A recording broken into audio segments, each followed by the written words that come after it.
Oi, pessoal, boa tarde. Então, vamos começar a nossa primeira aula, semana um, aula um, sobre Biologia do Desenvolvimento. Vamos estudar hoje a história da Biologia do Desenvolvimento e os conceitos básicos, né? Vou mostrar para vocês alguns conceitos básicos. Bom, a história da embriologia, deixa eu botar aqui o computador a laser.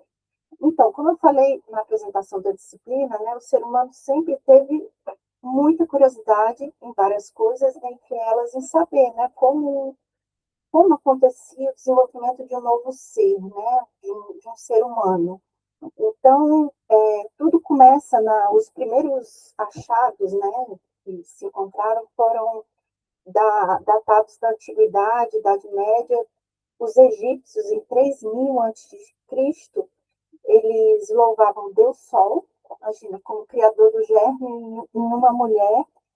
Ele que produzia sementes no homem e dava a vida ao filho dentro da mulher. Então, era o Deus Sol, né?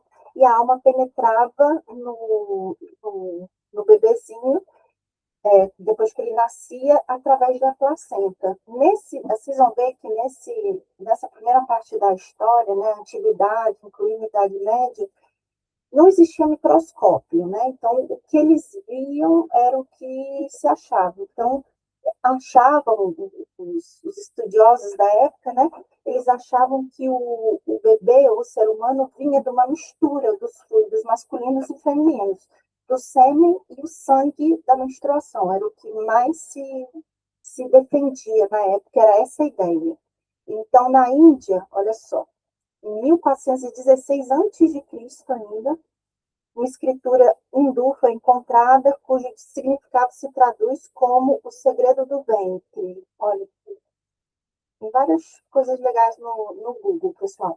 O embrião vinha da conjugação, olha só, entre o sangue e o sêmen, o sangue da menstruação e o sêmen masculino. Estudiosos gregos, né, 460, 377 a.C. ainda, Hipócrates e Aristóteles, eles estudavam o desenvolvimento embrionário em ovos de galinha. Então, eles foram os primeiros, né, que faziam esses experimentos, né? Eles se dizia assim no protocolo deles: pegue 20 ovos de galinha, bote para elas chocarem, depois de mais ou menos 3 dias, a cada dia pegue um ovo, abra e você vai ver como vai estar o desenvolvimento ali do ser. E eles achavam que o ser humano era parecido, né? Assim, a gente vai ver certas, óbvio tem certas diferenças, mas a gente vai ver que eles, né, foi o primeiro, Hipócrates, né, o pai da medicina, ele foi o primeiro a, a se ligar nisso. Então, Aristóteles tinha a ideia de que o embrião surgia, mas também continuava essa ideia, pessoal, de que o embrião surgia, no caso, o embrião humano, né, do sangue menstrual ativado pelo cérebro. Bom, Cláudio Galeno, 130 a 201 depois de Cristo, era um médico grego, escreveu um livro sobre a formação do feto e ele pegou, realmente, ele teve acesso a, a não a fetos, né, mas ele descreveu pela primeira vez através dos desenhos, ele descreveu estruturas que hoje em dia se sabe que são os anexos embrionários, que a gente vai estudar. A antóide, o âmago, a placenta, certo?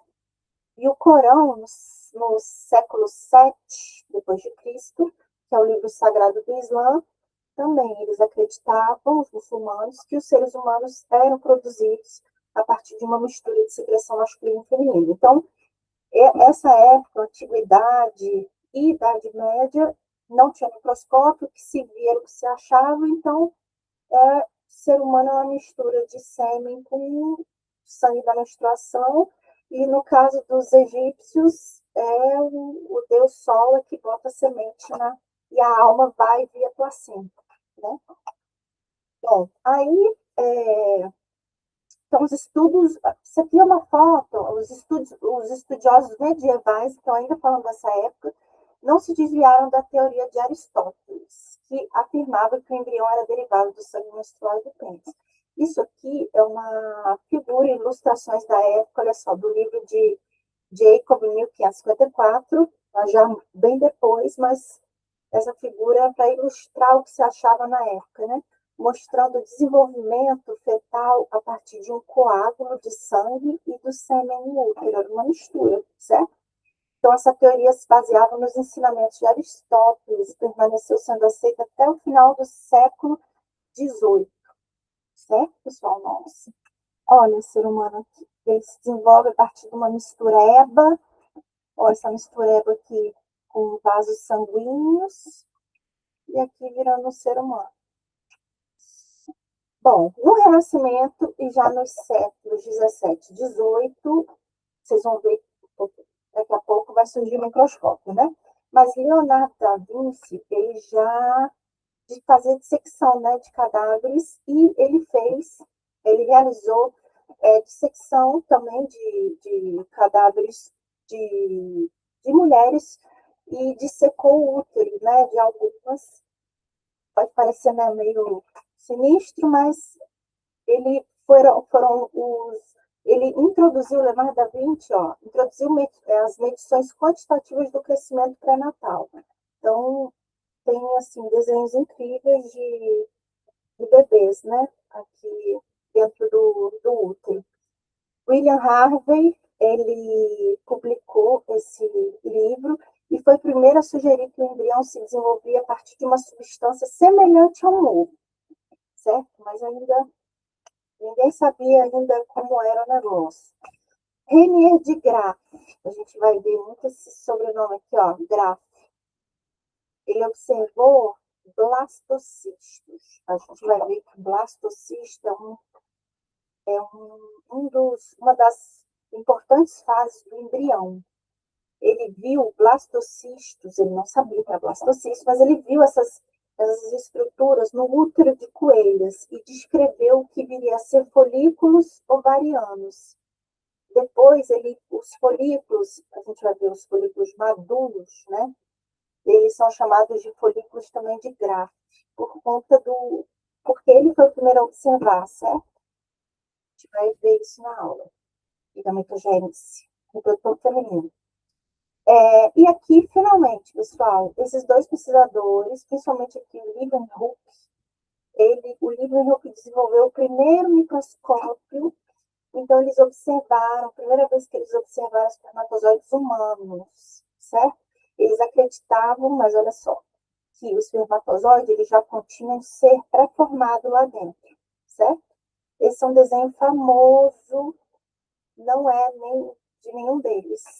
Eu não botei a legenda aqui do autor, mas acreditava-se que já existia um ser humano pré-formado aqui na cabeça do espermatozoide, e assim ele era incubado dentro da mulher e dava origem ao bebê. Certo, essa teoria, né, de que o ser já era pré-formado, dessa pré-formação, ele já ia pronto para o útero da mulher, era chamado, a teoria da pré-formação. Esse pesquisador, o Caspar Wolff, ele refutou essa pré-formação e afirmou que o desenvolvimento ele resulta do crescimento e diferenciação de células especializadas, que é o que a gente vai ver que é o que acontece, certo? O ser humano, o embrião, não existe um ser humano pronto dentro do espermatozoide e nem um ser humano pronto dentro do útero, certo, pessoal? Tudo começa com uma mistura do material genético que a gente vai ver, né? Tudo começa em uma célula, e começa uma divisão mitótica, uma mitose, assim, uma mitose enlouquecedora. Calma aí que eu acho que caiu. Sim, eu quero continuar na chamada. O embrião, essa célula única começa essa mitose desenfreada para formar um ser, né? E essas células, à medida que vão se desenvolvendo, vocês vão ver que elas vão sendo orientadas, cada população celular vai virar um negócio, vai virar a pele, vai virar um encéfalo, vai virar tecido conjuntivo, vai virar gordura, vai virar músculo, vai virar coração. Então, essa teoria só foi aparecer em 1759.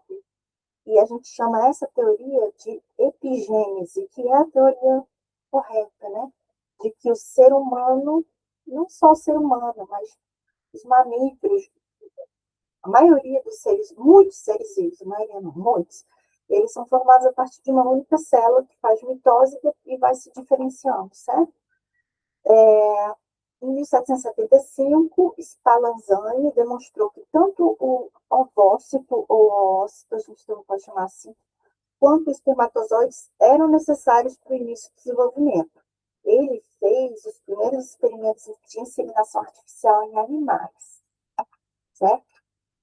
E século XIX, fundação da embriologia moderna, que essa época os microscópios foram ficando cada vez melhores, as técnicas de visualização foram melhorando, então várias coisas começaram a ser observadas, né? Várias estruturas. Esses dois pesquisadores, Etienne e Louis Idor, em 1818, eles iniciaram um estudo sobre a teratologia, a malformação embrionária, né, os vários tipos de malformações que podem acontecer. Então, eles foram os pioneiros. O von Baer, em 1827, foi considerado o pai da embriologia moderna. Ele foi o primeiro que descreveu a clivagem do zigoto. A gente vai ver que clivagem é essa mitose dessa única célula absurda que vai acontecendo e essa diferenciação de células, esse processo inicial da formação do embrião, a gente chama de clivagem. E esse pesquisador criou conceitos fundamentais sobre o desenvolvimento embrionário. Schleiden e Schwann, em 1889, formularam a teoria celular, que dizia que o corpo é formado por células e que o embrião se desenvolve de uma única célula a partir de muitas divisões celulares. Ó, a galera estava chegando já pertíssimo do que era, certo, pessoal? E aqui, Franklin Moll, mais ou menos em 1917, ele começou criou, é ótimo, ele começou a coletar embriões humanos para estudos científicos e ele coletou embriões humanos em vários em vários estágios de desenvolvimento, certo? Que até hoje são conhecidos como estágios de Carnegie. E eu botei no material didático um site é um site americano, mas dá para traduzir, né?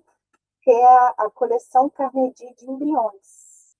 Então, ele fez até a semana 23, desde a semana 10 à semana 23. E aqui Spiemann descobriu o fenômeno da indução primária, como um tecido, como um grupo de células determina o destino de outro grupo de células. Como é que uma célula, por exemplo, essa daqui vai virar tecido muscular, essa população celular aqui vai virar tecido nervoso, né? Como é que é esse negócio? Então, ele foi o primeiro a descobrir esse fenômeno de indução primária e ganhou um Nobel por isso, certo? E no meio de toda essa história da embriologia, pessoal, que se confunde também junto um pouco com a anatomia humana, vem também os estudos com a genética, porque até então ninguém sabia como, assim, que mistura, da onde vinha as características do ser humano, né? Porque alguém é baixo, porque alguém é alto, porque alguém é mais escuro, alguém é mais claro. Então, tudo começou, essa parte genética, com Mendel. Então, quem já passou por genética já conhece o Mendel. O Mendel era um monge, ele é que descreveu os princípios da hereditariedade com os experimentos com as ervilhas, né? Viu que determinadas características se sobrepunham a outras, né? Tinha recessivas e dominantes. Walter Flemming, em 1878, novamente, com o avanço da microscopia óptica, indo para a microscopia até eletrônica, ele foi primeiro a observar os cromossomos. Olha só, os cromossomos, que são é onde todo o DNA, todo o material genético que vai dar origem ao indivíduo, que contém as características do indivíduo, estão localizados nos cromossomos, né? Então, Fleming foi o primeiro a observar os cromossomos e Benedé, em 1883, observou que as células germinativas, quais são as células germinativas? Espermatozoides e ovócitos. Eles tinham um número diferente de cromossomos do que as outras células humanas. Assim, se ele pegasse uma célula da pele, não que ele tivesse pego, certo? Uma célula da pele, mas ele observou que as células germinativas, ou seja, espermatozoide e ovócito, tinham um número menor de cromossomos. A gente vai ver que também é verdade. É verdade. Aí ele fez essa correta observação. Esse iníciozinho tem muita escrita, pessoal, mas é porque é história da embriologia, mas já está acabando. Então, séculos 20 e 21, 1912, 1956, os estudos com os cromossomos humanos, assim, foi descoberto, finalmente contado, depois de vários tinha pesquisador que dizia que não, que era 47, 48, 45 cromossomos, até o relato final de que são 46 cromossomos por Tijo e Levan, em 1956. Eles bateram o martelo, ó, são 46 cromossomos. Watson e Crick, em 1953, decifraram a estrutura do DNA, viram que era uma dupla hélice, certo? Esse pesquisador, que em 1959, ele descreveu as crianças com síndrome de Down, ele viu que tinha uma diferença no número de cromossomos, no caso, esses indivíduos com essa síndrome, eles tinham 47 cromossomos ao invés de 46. Hoje em dia a gente sabe, né, a trissomia do 21, que é a síndrome de Down, o cromossomo 21, ao invés de estar em par, que é o normal, são 3, certo? Então, ele observou 47 cromossomos. Na década de 60, por conta de uma tragédia, que foi esse medicamento chamado de talidomida, começou a pesquisa com as substâncias e também agentes ambientais teratógenos, que causavam má formação. A gente tem no outro período anterior a teratologia, que era o estudo das malformações embrionárias, fetais, e agora a descrição de substâncias que tinham esse poder, né, de ser um teratógeno, de alterar o desenvolvimento. Em 78, já se fazia inseminação artificial em animais, em laboratório. Em 1978, pela primeira vez, foi o nascimento da Louise Brown, primeiro bebê de proveta, resultado da fertilização in vitro desenvolvida pelo Robert Edwards e o Patrick. Um era biólogo, se não me engano, o Robert, e o Patrick era um ginecologista obstetra. E, junto com uma enfermeira, eles conseguiram esse sucesso, né? Esse pesquisador, em 1997, o Wilmut, clonou o primeiro mamífero, foi uma ovelha Dolly. Nos anos 2000, finalmente não, né? Imagina a trabalheira, o genoma humano foi sequenciado. O que isso quer dizer? Que todos os cromossomos humanos, pessoal, esses 46 cromossomos, eles foram lidos. A gente sabe, hoje em dia se sabe a sequência de letrinhas. Então, quem já fez genética sabe que os nucleotídeos A, C, T e G, certo?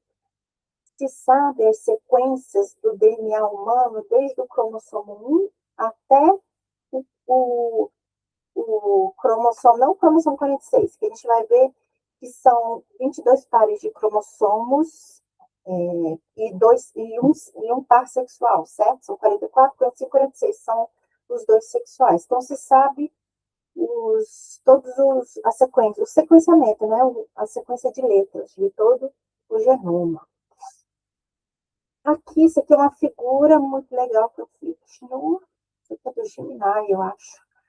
Mas só um resumão, olha só, gente. O Antigo Egito, essa galera aqui, ó, Antiguidade, Idade Média, 3000 a.C. até o século 7 depois de Cristo, eles acreditavam que o ser humano vinha de uma mistura de secreções masculinas e femininas, se desenvolvia dentro da mulher e nascia lá o bebê, e a alma entrava pela placenta, por exemplo, os egípcios, né, achavam isso. Aqui, Aristóteles e Hipócrates foram os primeiros a estudar o desenvolvimento embrionário, usando o desenvolvimento embrionário da galinha.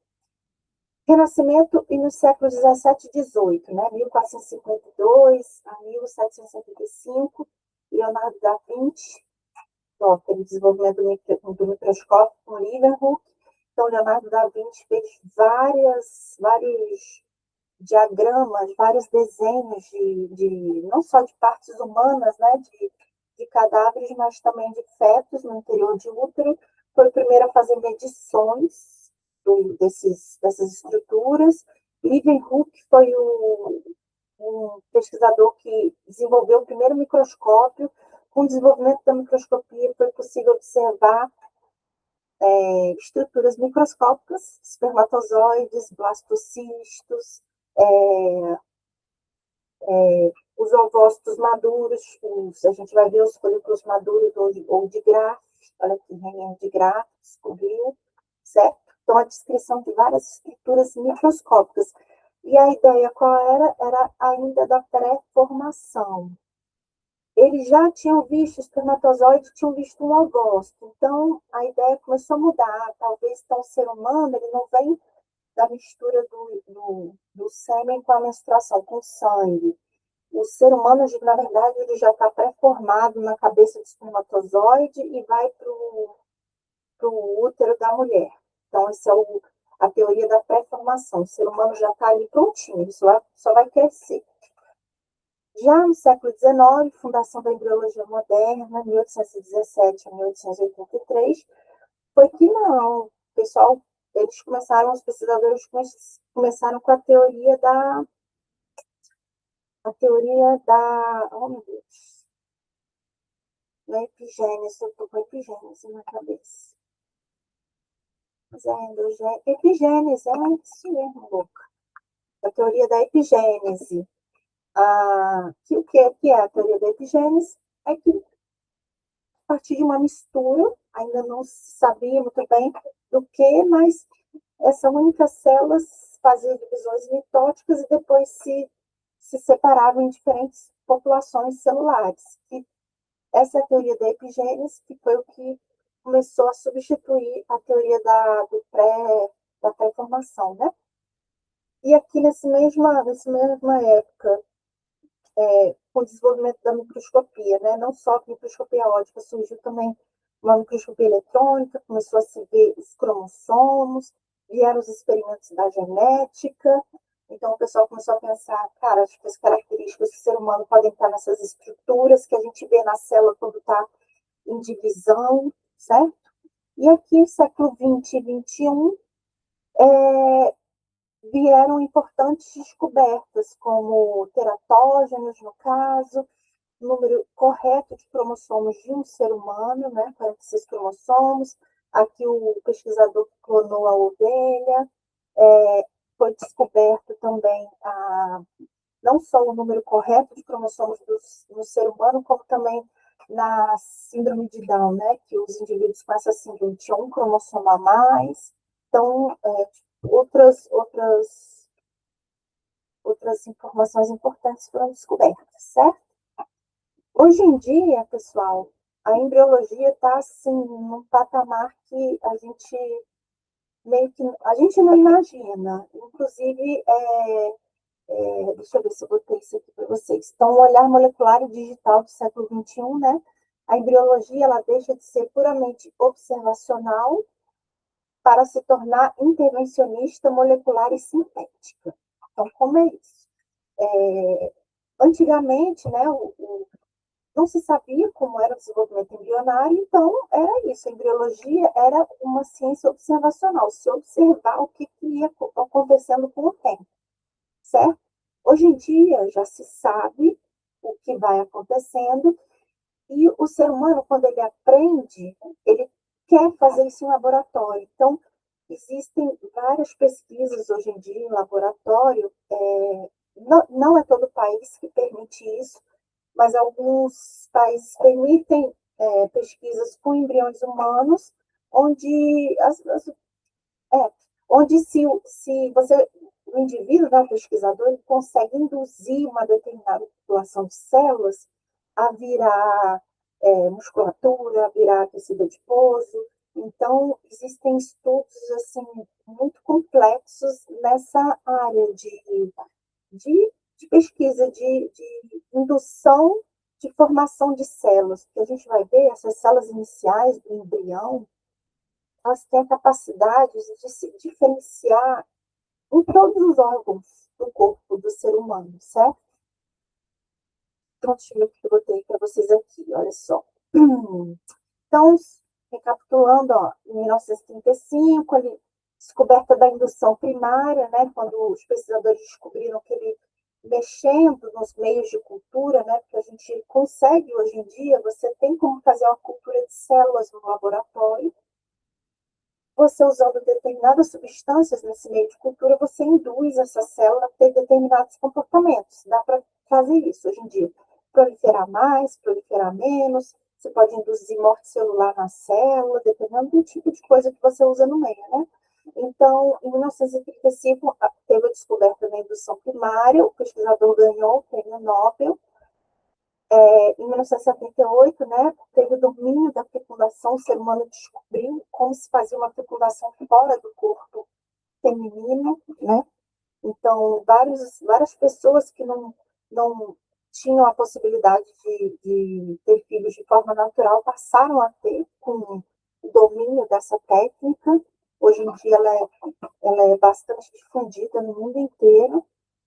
E hoje em dia, pessoal, além dessa parte da fertilização também, existe essa parte da indução primária, que é o isolamento dessas células-tronco. A gente chama de células-tronco. O embrião, quando ele está se formando, que ele tem nos processos de clivagem, que ele tem as várias células, essas células podem ser induzidas, como eu falei, a virar diferentes tipos de tecido. E isso é chamado, a gente chama de regulação epigenética em imprinting. E existem outras técnicas, como a técnica de CRISPR, que é uma técnica de edição do DNA. Nunca se imaginou isso, né? Mas o que seria isso? Por exemplo, se determinado gene, se determinada sequência do DNA é ACTG, por exemplo, não sei, uma doença causada por uma substituição de C pelo T.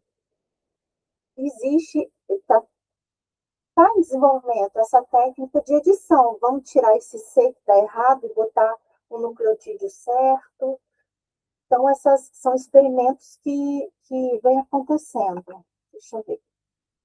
Isso eu achei muito interessante que eu vi eu até botei para vocês também um artigo sobre isso. A técnica de fertilização in vitro, hoje em dia, pessoal, existe no laboratório de fertilização in vitro, o profissional que está ali fazendo o cultivo dos embriões, né? Geralmente um biólogo, um farmacêutico, um enfermeiro faz a fertilização, ele vai ter vários embriõezinhos de um único casal, certo? Esses embriões, eles são classificados, antigamente era no olho do embriologista. Ele olhava o embrião e classificava esse embrião. As classificações eu não sei o nome, confesso. Mas esse embrião tem mais chance de implantar do que esse. Então, vamos botar esses dois embriões bons aqui, vamos deixar esses aqui para depois. Hoje em dia, quem está fazendo essa escolha, pessoal, é o uso de IA, são as inteligências artificiais, que estão fazendo a escolha dos melhores embriões para implantação. Então, são programas que são que avaliam, através da microscopia óptica, toda a morfologia daquele embrião, e aquele embrião vai receber um score, uma nota então, substituindo a avaliação humana, né? Mas aqui também testes genéticos, olha só, pré-implantacional.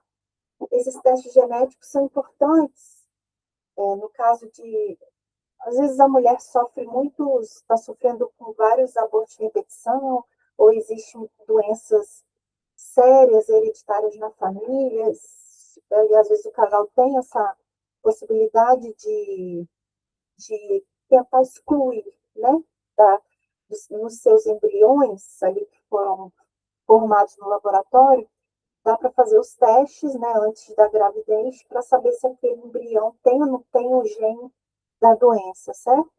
Então, hoje em dia, imagina, se faz isso.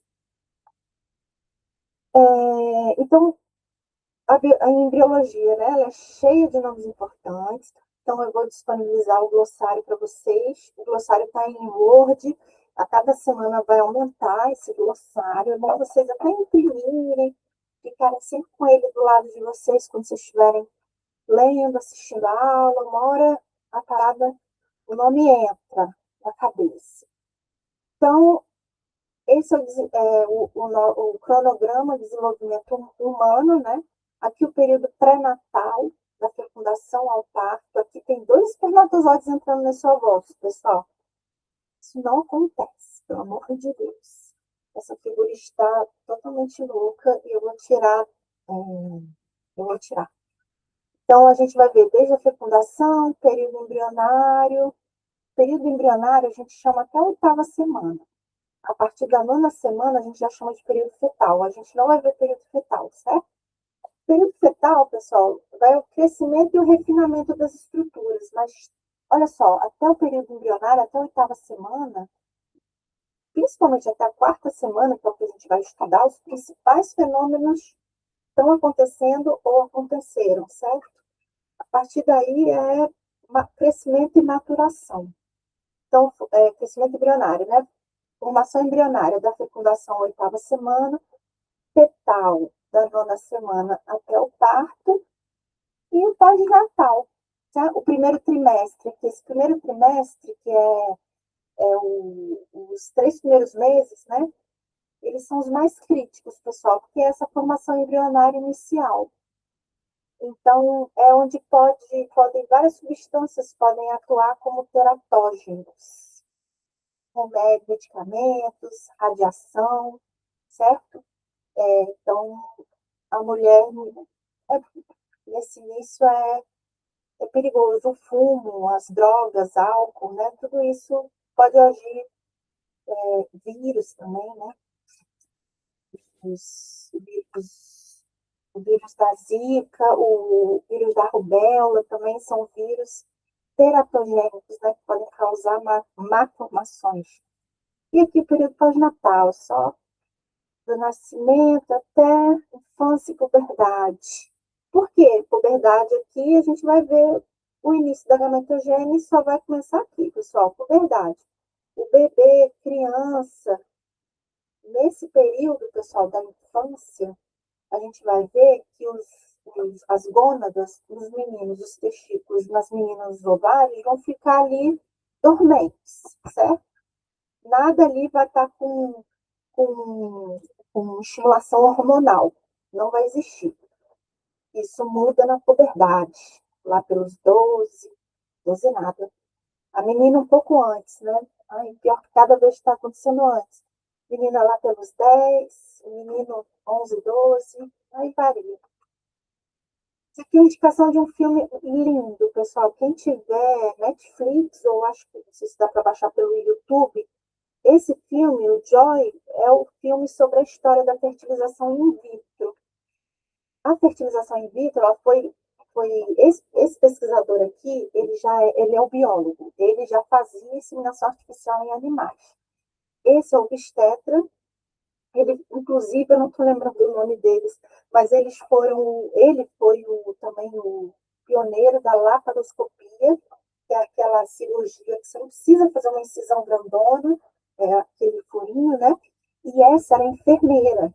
Então, era esse trio. Esse trio eram os pesquisadores, né, da fertilização in vitro.